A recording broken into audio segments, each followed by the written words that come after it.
Hi everyone, it's Casey here from Melbourne Reiki and Wellness, and welcome to another short chat on mindfulness and coaching and just life in general. Today I thought I would come to you with a little discussion on this notion of being versus having and doing. At the moment the light is kind of visible now at the end of the tunnel. Lockdown is ending, restrictions are lifting, the sun is shining, we're coming into summer. And it's kind of nice, the energy is shifting. And I think with that, now also being at the end of the year and with so many months, all of 2020 in lockdown, it's a really nice time to kind of reflect and reassess and sit with ourselves a little bit to really kind of understand, like, who am I and where am I going and what am I doing and am I enjoying what I'm doing? Am I happy? I think a lot of people are reassessing where they're at the moment, and I know a lot of friends and family are kind of moving, changing jobs, moving overseas, moving interstate, relationships are breaking down, or we're meeting new people and so on. So there's a lot of change in the air at the moment, which is kind of nice. So I thought it would be a really nice opportunity now to talk about this saying, I guess, or summary. It's called Be, Do, Have, and kind of like it's explaining that we need to be a certain person to then do certain things to have what we want to attract or desire into our lives. Every year, for years, this is years ago now as well, I used to do a vision board at the start of the year, and I get really excited. I get my piece of paper out and I'd stick images and words and so on that, kind of resembled or led to like goals or things that I wanted to accomplish for that year. Pretty much every year without fail, halfway through the year, I'd rip down the vision board and I'd be so angry because, curveballs would be thrown or life would change directions. Something would happen where, it would come out of left field, something I didn't expect, and I just wasn't able to accomplish the goals or do the things that I wanted to do, or I found myself kind of veering off in a completely different direction. This happened year after year after year, and it took me a little while, quite a long while actually, to learn the lesson that you can't control everything in life.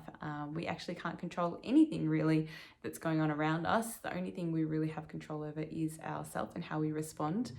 So there were a couple of years after those years that I didn't do a vision board, and oh my gosh, the relief was amazing. I was probably the most productive and had the best fun in those years because there was less stress and less pressure.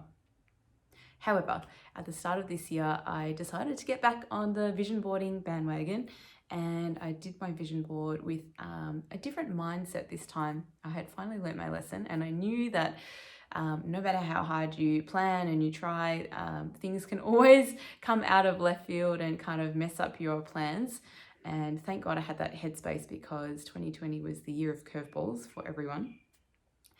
And instead of doing a vision board of the goals and the things that I wanted to do or accomplish or achieve, I actually did my vision board with a headspace of, instead of what do I want to have, it was more of who do I want to be. And I've got images and affirmations stuck on my vision board, kind of reminding me of the person that I wanted to be, of the qualities that I wanted to embody, and of course my affirmations. And all of those things has seriously helped me a lot this year. My vision board's in my bedroom and I see it every morning when I wake up, and it just kind of sets me up for the day, which is really nice. So we can kind of think about how we want to live our life in this way. And it's called Be, Do, Have. So we kind of work backwards a little bit, and I can maybe use an example so that it makes a little more sense. So let's say I wanted to attract a future partner, whether that's a boyfriend or a girlfriend or whatever your situation is. And often we think, oh gosh, I hope I can meet someone, or I really want to meet a romantic partner. And that's kind of like the have. We want to have a romantic partner. So then we work backwards, and it's like, okay, so do is the middle section. What do I need to do in order to meet that partner? Maybe it's, I don't know, go on online dating, or maybe it's talk to more friends, or maybe it's get out and do different activities and meet new people or have different conversations. But then we work back a little more, and the very first part of this equation is the be. So we want to have a romantic partner. We need to do all these things, but in order to do those things, who do we need to be? And we're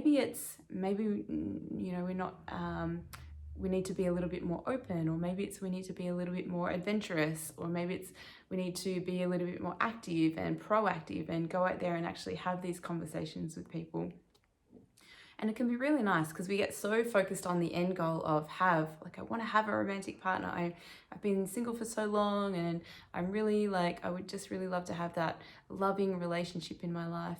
We kind of focus all our attention on the end point without realizing that there's 2 other steps beforehand that we need to do or embody to get to that end point. So my challenge is for you to take some time in quiet reflection. We are ending towards the end of the year now, so it's a really good time to sit back and reflect on what it is that you want. Maybe it's you want to buy a house or meet a partner or whatever it might be, live overseas, and then work backwards. What are the things that you need to do in order to make that happen? And once you've figured out those things, work back again and ask yourself, what is the type of person that I need to be in order to do those things to have what I want? I hope this has made sense. If you have any questions or are curious about this process, please don't hesitate to reach out, contact me. I'll pop the link below so that you can reach me easily. These are just some of the things that I go through in my Reiki and coaching sessions. So if that is of interest of you, I'll put the booking link below as well. Have a wonderful rest of the day. I really look forward to having another little chat next week. But until then, see you soon.